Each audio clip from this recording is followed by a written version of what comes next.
आणि आपलं जीवन का का आपण दुःखी आहोत, तर कारण आपण स्वार्थी आहोत, नाही का. आपण आपलं मी माझं, नाही का.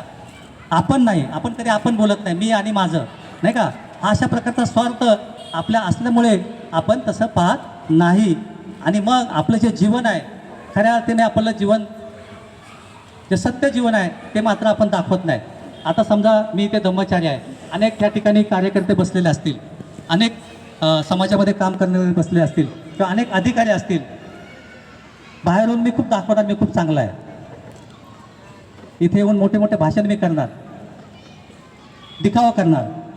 पण माझं वास्तविक जीवन कसं आहे, मी घरामध्ये कसं आहे, मी समाजामध्ये कसा आहे, मी बायकोशी कसा वागतो, मी पत्नीशी कसा वागतो, किंवा मी पतीशी कसा वागतो, हां,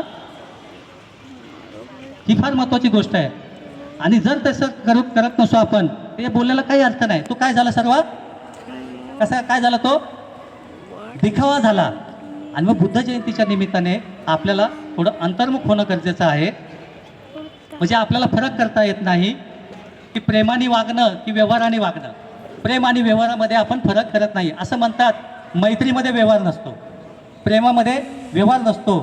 तर व्यवहारामध्ये जर खऱ्या अर्थाने धम्म उतरला, बाबासाहेब काय म्हणतात, धम्म म्हणजे काय, माणसामधील उचित व्यवहार म्हणजे धम्म आहे. म्हणजे धम्म प्रत्येक ठिकाणी पाहिजे. आणि जो धम्म जर नसेल तर जे मी आतापर्यंत बोललेलो आहे तशा पद्धतीने आपलं जीवन बनू शकेल.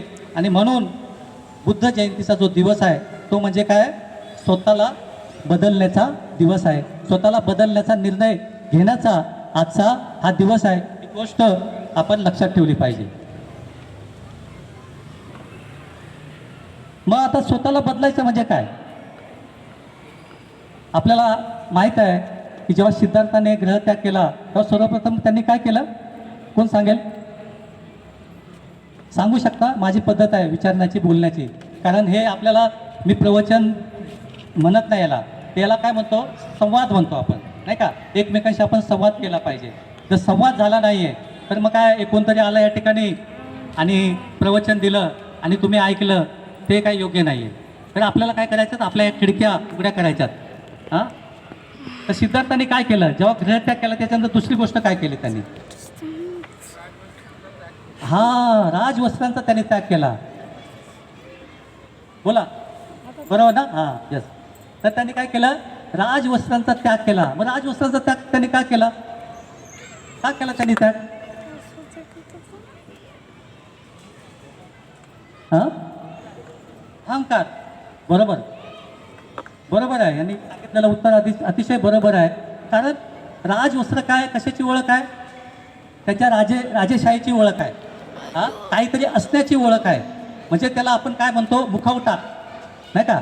मग आपल्याला खऱ्या अर्थाने धम्म आचरण करायचं असेल तर खऱ्या अर्थाने आपल्याला, जसं मगाशी सांगितल्याप्रमाणे, आपल्याला ग्रहत्याग करायचा असेल, ग्रहत्याग म्हणजे शरीराचा नाही, कशाचा, मी सांगितलं आहे, आपल्या मनातील जे काय विकार आहे त्याचा ग्रहत्याग करायचा असेल तर आपल्याला काय करावं लागेल, आपण तो काय मुखवटा धारण केलेला आहे तो मुखवटा आपल्याला काय करावं लागेल, काढावा लागेल. जसा सिद्धार्थाने काढला. मग आपले मुखवटे कोणते आहेत, कोणते मुखवटे आहेत, मी धम्मचारी आहे, हा माझा मुखवटा. मी अधिकारी आहे, हा माझा मुखवटा. मी बामसेपमध्ये काम करतो, हा माझा मुखवटा. मी अमुक संघटनेचा अध्यक्ष आहे, हा माझा मुखवटा. मी ISS ऑफिसर आहे.